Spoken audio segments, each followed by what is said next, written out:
പറഞ്ഞ ചോദ്യത്തിൽ തന്നെയാണ് ചില വ്യക്തികളെ ശരിക്കും ആക്ടർമാർ ടാർഗറ്റ് ചെയ്യുന്നുണ്ട്. നിങ്ങളുടെ ജീവിതാനുഭവത്തിൽ നിന്നാണ് ഞാൻ ചോദിക്കുന്നത്. ഇപ്പം കഴിഞ്ഞ ദിവസം ഉണ്ടായ സംബന്ധമാണ് നമ്മുടെ സുഹൃത്ത് ചോദിച്ചത്. അപ്പോൾ അതിന് അതിൻ്റെ ഒരു മറുപടി ഒന്നുണ്ട്.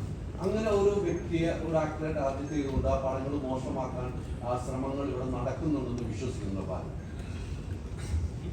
അങ്ങനെ മോശമാക്കാൻ പറ്റുമോ? ആളുകൾ കാണുന്ന പോലെ തന്നെ ആയിരിക്കും.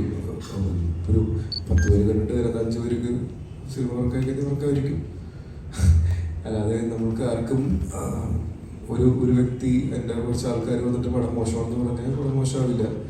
ആളുകൾ കണ്ടത് ഇഷ്ടപ്പെട്ടാൽ സിനിമ വിജയിക്കും. നമ്മളുടെ പടത്തിന് തന്നെ നമുക്ക് ഒരു എക്സാമ്പിൾ എനിക്ക് പറയാൻ പറ്റുന്ന കാര്യം, നമ്മുടെ പടം അങ്ങനെ ഭയങ്കര ഒരു വലിയ ഹൈപ്പും പരിപാടിയൊന്നും കൊടുത്തിട്ട് വന്നൊരു സിനിമയല്ല. പക്ഷേ തിയേറ്ററിൽ നിന്ന് ആളുകൾ കണ്ടു കഴിഞ്ഞപ്പോൾ ആളുകൾക്ക് ഇഷ്ടപ്പെട്ടിട്ടാണ് ഇപ്പോൾ നമുക്ക് റിവ്യൂസ് വരുന്നത്. പടം നന്നായിട്ട് വരുന്നു എന്നൊക്കെ പറയുന്നു. തിയേറ്റേഴ്സിൽ ഇപ്പോൾ അത്യാവശ്യം ആളുകൾ കയറി തുടങ്ങുന്നു. അപ്പോൾ അങ്ങനെ ടാർഗറ്റ് ചെയ്ത് ആൾക്കാരെ ഇങ്ങനെ മാറ്റി വെക്കാൻ പറ്റുന്നൊരു കാലഘട്ടം കഴിഞ്ഞെന്ന് എനിക്ക് തോന്നുന്നു. കാര്യം കുറേ കൂടി കാര്യങ്ങൾ ഓപ്പണായി, ആളുകൾക്ക് എല്ലാവർക്കും മനസ്സിലാവുന്നുണ്ട്.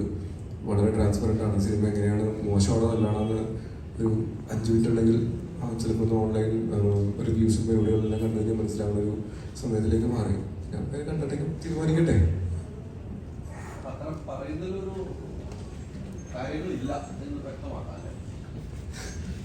ഞങ്ങൾക്കറിയില്ല.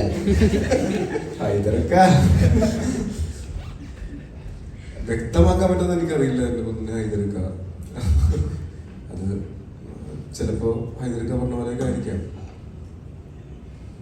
ഹൈദരക്ക എന്താ വിഷയം?